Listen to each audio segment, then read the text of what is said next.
Luz y sal. Hay una, hay una frase o hay un versículo, perdón, que, que nos debería de preocupar. Versículos 2, 21 y 22 de Mateo capítulo 7, en el famoso Sermón del Monte. Jesucristo, prácticamente cerrándolo, dice, y aparece como en Reina Valera: nunca os conocí, y viene también en Lucas 13, 25 al 27. Dice, y por favor, quiero ligarlo al legalismo y decir cuál es la gran diferencia y cómo evitar que esta sentencia se cumpla en nosotros. No todo el que me dice Señor, Señor, entrará en el reino de los cielos, sino aquel que hace, sino el que hace la voluntad de mi Padre que está en los cielos. Repito, no todo el que me dice Señor, Señor, entrará en el reino de los cielos, sino el que hace la voluntad de mi Padre que está en los cielos. Esa primera sentencia te apunta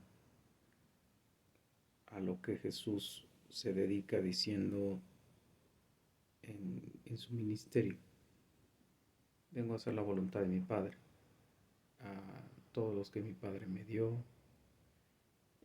Yo no hago las cosas por mi propia mano, las hago por mi Padre, la voluntad de mi Padre, etcétera, etcétera, etcétera. Todo eso tiene que ver con Él. Ahora la pregunta es, ¿y yo dónde conozco la voluntad del Padre?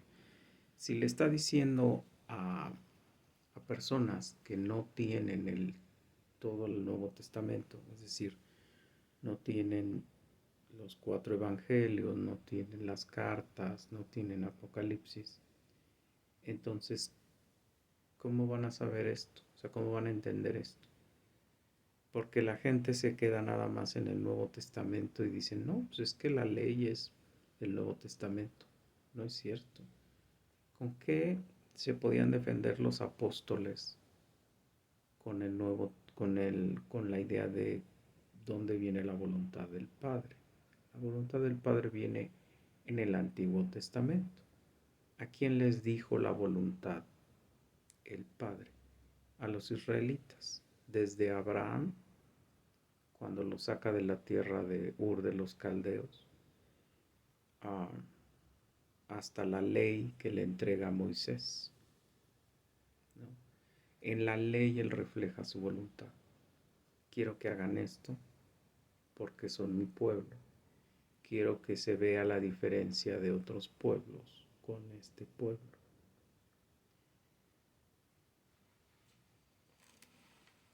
Voy a Éxodo 20, por citar una de tantas partes que uno tendría que revisar, que hoy todavía nos atañan hoy. Éxodo 20, versículo 1. Nada más voy a poner el ejemplo de hasta el 17, porque vienen muchas más formas específicas de cómo Dios reitera y vuelve a reiterar y desglosa las características que implican, por ejemplo, no tener dioses ajenos, eh, prácticas sexuales, eh, prácticas de vida, prácticas con los esclavos, prácticas con los animales incluso, cómo tratar a tus enemigos, y más cosas. O sea, viene, por ejemplo, qué hacer hasta para construir tu casa, para evitar que Dios si alguien se cae, por ejemplo, de un techo, eh, para eso son esos quicios que se hacen, para que no te culpe Dios a ti, por ejemplo. que no estés metido en la casa de fulano, de sutano, que no estés de chismoso, que trabajes, cosas así. Pero bueno, déjame citarte el clásico de los mandamientos, que parece que esos son los únicos y deberían de ser los únicos, entendido que después viene el desglose del cómo manejarlos en la vida diaria y cómo manejarlos en sus consecuencias. Dice 20, y habló Dios todas estas palabras diciendo, yo soy Jehová tu Dios, que te saqué de la tierra de Egipto, de casa de servidumbre, no tendrás dioses ajenos. Ese es el primer mandamiento. Primero le dice quién es ese Dios, quién es el yo soy, y lo que hizo por ellos. No tendrás dioses ajenos delante de mí, no te harás imagen de ninguna, perdón, no te harás imagen ni ninguna semejanza de lo que esté arriba en el cielo ni abajo en la tierra, ni en las aguas debajo de la tierra. No te inclinarás a ellas, ni las honrarás, porque yo soy Jehová tu Dios, fuerte, celoso, que visito la maldad de los padres sobre los hijos hasta la tercera y cuarta generación de los que me aborrecen. Sin meterme mucho en la ley ahorita, porque no es mi intención. Nada más decirte que esto no quiere decir que te va a estar castigando a tus bisnietos y por tu culpa. No, es que desgraciadamente la maldad es contagiosa, se enseña, se aprende.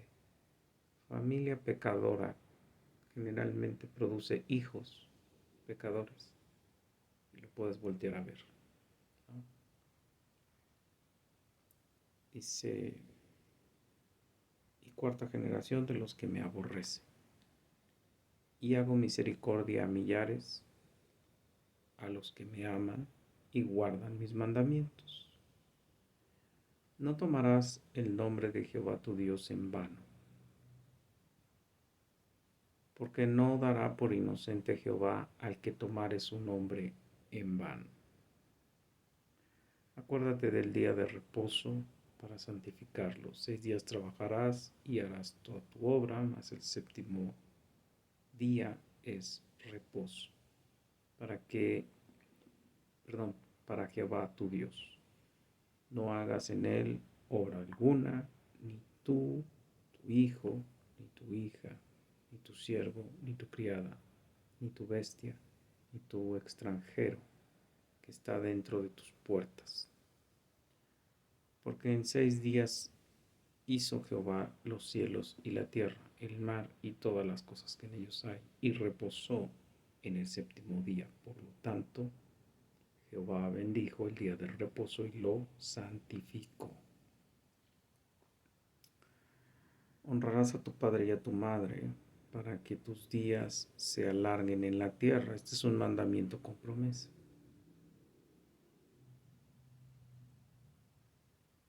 Para que tus días se alarguen en la tierra que Jehová tu Dios te da. No matarás, no cometerás adulterio, no hurtarás, no hablarás contra tu prójimo falso testimonio, no codiciarás la casa de tu prójimo, no codiciarás la mujer de tu prójimo, ni su siervo, ni su criada, ni su buey, ni su asno, ni cosa alguna de tu prójimo. Después vienen algunas especificaciones de lo que asustó a los israelitas y luego sigue hablando de la ley, ¿no? Leyes sobre los esclavos, leyes sobre la violencia, leyes. Entonces, ¿cómo sabemos qué quiere papá? Es leyendo la ley. Cuando hay cosas que dice, y el pueblo pagará el impuesto, y el pueblo esto y aquello, eso ya no. Cuando dice sacrificios de animales y demás, ya no. Pero hay cosas con tu comportamiento y el mío, nuestra vestimenta, nuestra forma de hablar, nuestra forma de conducirnos en la sociedad que deberíamos de volver a revisar. Sobre todo hoy, desgraciadamente, ese video no sé por qué se me fastidió, pero sobre todo hoy con la ideología de género, estamos en la locura total. Hoy tenemos que enseñarle a nuestros hijos desde pequeños muchas cosas que antes dábamos por obvias. Hoy tenemos que estar apercibiéndolos de muchas, muchas, muchas abominaciones. Bueno. Segunda sentencia dice, muchos me dirán en aquel día, Señor, Señor, no profetizamos en tu nombre y en tu nombre no echamos fuera demonios y en tu nombre hicimos muchos milagros. 23. Y entonces les declararé, nunca os conocí, apartaos de mí, hacedores de maldad. Es decir, primero te dice, haz las cosas que mi Padre te manda. ¿Qué pidió su Padre? Su Padre no pidió exorcistas, su Padre no pidió visionarios, aunque también profetas lo puedes usar como que declaran la voluntad de Dios. Pero él dice, eso no me interesa. No me interesa que saquen demonios. ¿Por qué sabía eso Jesús? Porque Jesús sabía que se iba a poner como que en auge este show de sacar demonios, de decir por Jesús, yo no sé qué.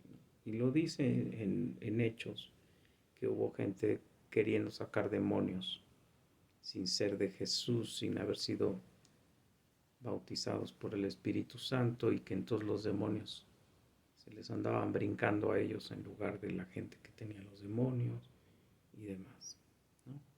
Entonces él dice, a mí nada de eso me interesa. A mí me interesa lo primero que te dije. ¿Quieres hacer algo? Haz las obras de mi Padre. ¿Cómo hacemos las obras de su Padre? Reitero, con la ley. Lo voy a decir completo para que se escuche el hilo conductor. No todo el que me dice Señor, Señor, entrará en el reino de los cielos, sino el que hace la voluntad de mi Padre que está en los cielos. Señor, Señor significa reconozco tu autoridad. Reconocí en vida tu autoridad. Déjame pachar. No. Debiste de hacer la voluntad del que me envió, mi Padre. Muchos me dirán en aquel día, Señor, Señor, no profetizamos en tu nombre y en tu nombre echamos fuera demonios y en tu nombre hicimos muchos milagros, y entonces les declararé, nunca os conocí, apartaos de mí, hacedores de maldad. ¿Por qué son hacedores de maldad? Porque no lo hicieron en nombre de su Padre. Su Padre no quería exorcistas, su Padre no quería gente que ve visiones, esa tontería que hay ahora en la iglesia pentecostal, de que todo el mundo se siente que ve cosas, ve casas, ve negocios, ve familias restauradas. Cada que viene un año nuevo oyes esas estupideces. De eso también cuídate. Bueno, ¿qué tenemos que hacer? Hacer la voluntad de su Padre. ¿Dónde está? En la ley. Viene toda Levítico, Números, Deuteronomio, viene toda la ley esparcida, por decirlo de alguna manera. Va dando leyes conforme sigue evolucionando el pecado, ¿no? Y van a entrar ya a la tierra prometida cuando ya están en Deuteronomio, y es así como de, híjole, esto se va a poner feo, ¿no? Porque ya Números es prácticamente cada quien hace lo que le da la gana. Ya entraron a perdón, ya cada quien hace lo que le da la gana. Entonces, nunca hay un orden como tal hasta que José los pasa a la tierra de la tierra prometida, que es Canaán, y mal sacan algunos de los pueblos, otros no los sacan completamente, Y entonces Dios tiene que seguir dando leyes, ¿no? Leyes para evitar la endogamia, leyes para evitar... eh, eso sí lo reitera mucho, mucho, mucho, mucho. No, ídolos no, ídolos no, ídolos no. Se hace cuenta que se avienta recordando los ídolos todo todo el testamento. Sabe Dios que somos fáciles fabricadores de ídolos. Ahora, ¿cuál es la diferencia entre esto y un legalista?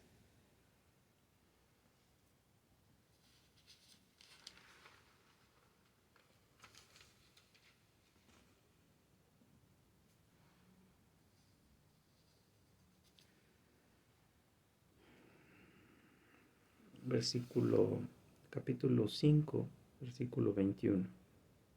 Oísteis que fue dicho a los antiguos, no matarás, y cualquiera que matare será culpable de juicio. Pero yo os digo que cualquiera que se enoje contra su hermano será culpable de juicio, y cualquiera que diga necio a su hermano será culpable ante el concilio, y cualquiera que le diga fatuo quedará expuesto al infierno de fuego. Por tanto, si traes tu ofrenda al altar y recuerdas que tu hermano tiene algo contra ti, deja tu ofrenda delante del altar, anda y reconcíliate primero con tu hermano, y entonces ven y presenta tu ofrenda. Ponte de acuerdo con tu adversario pronto, entre tanto que estás con él en el camino, no sea que el adversario te entregue al juez y el juez al alguacil y seas echado en la cárcel.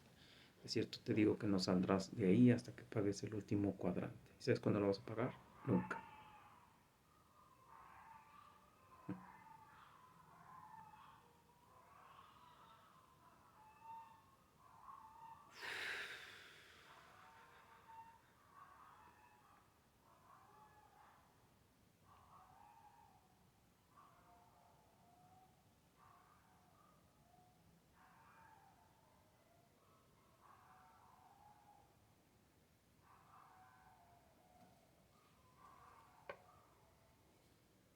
Versículo 38. Es que estoy buscando un ejemplo muy fácil donde se ve el legalismo.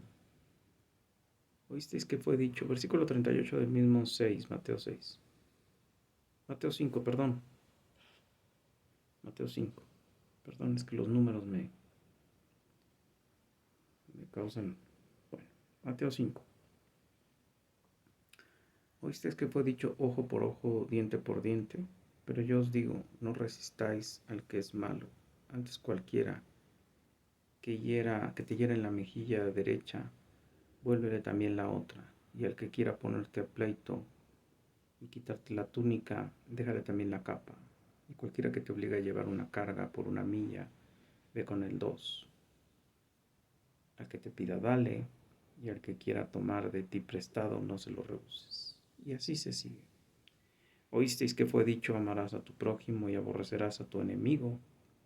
Pero yo os digo, amad a vuestros enemigos, bendecid a los que os maldicen, haced bien a los que os aborrecen y orad por los que os ultrajan y os persiguen, para que seáis hijos de vuestro Padre que está en los cielos, que hace salir su sol sobre malos y buenos y hace llover sobre justos e injustos. Porque si amáis a los que os aman, ¿qué recompensa tendréis? ¿No hacen también así lo mismo los publicanos? Y si saludáis a vuestros hermanos solamente, ¿qué hacéis de más? ¿No hacen también así los gentiles? Sed pues vosotros perfectos, como vuestro Padre que está en los cielos es perfecto. Te fijas que Dios va al corazón del hombre con la ley. Dice, sí, pero lo que piensas también es pecado. Bueno, ¿esto es legalismo? No, esto es darle vuelta a la tuerca. ¿Qué es legalismo entonces? Dame un ejemplo. Bueno, si yo llego y le digo a los hermanos en la iglesia que si no van de traje y corbata al culto, no aman a Dios. Eso es legalismo. Sí, pero ¿por qué tú vas de traje y corbata? Incluso en la iglesia primitiva, bueno, en el principio de la iglesia, protestante más bien, no es primitiva, protestante, se usaba ir bien ataviado, por una sencilla razón. Vas a presentarte frente a Dios, vas a la casa de Dios, vas a donde Dios se reúne contigo como cuerpo de Cristo. Punto. Porque si vas con tu autoridad humana, no vas como van muchos al culto. Van con traje y corbata, o por lo menos vestidos lo más formal que deben. Te vas a presentar con Dios otra vez. Porque Dios tiene que recibirte en fachas. Como si te fueras a ir a internar a la 68 y creo que ni ahí haces eso. Que no quieres que vean tus andrajos. ¿Por qué Dios tiene que recibirte así? ¿Por qué a Dios le das menos? ¿Por qué? Otra vez. Si yo llego y le digo a mis hermanos, oigan, pero si no se ponen un moño rojo en la cabeza las hermanas, están pecando porque el moño rojo simboliza. ¿Dónde dice? Eso es legalismo. Lo que tú tienes que hacer es buscar en la ley de Dios lo que la ley de Dios demanda de nosotros y que nuestra santificación es pragmática, pragmática. Es decir, se hace haciendo. Hay cosas visibles. Si yo digo que tengo un corazón puro, pero cuando empiezan a destrozar perros, empiezan a destrozarse aquí los de al lado y empiezas a oír groserías de mi parte, maldiciones de mi parte, injurias de mi parte, tú no puedes creer que ese es un cristiano. Es cosa que tengo que entregarle a Dios y decirle, Señor, ayúdame, voy a ser intencional en corregirme, porque tu ley dice, los maledicientes no heredarán el reino de Dios.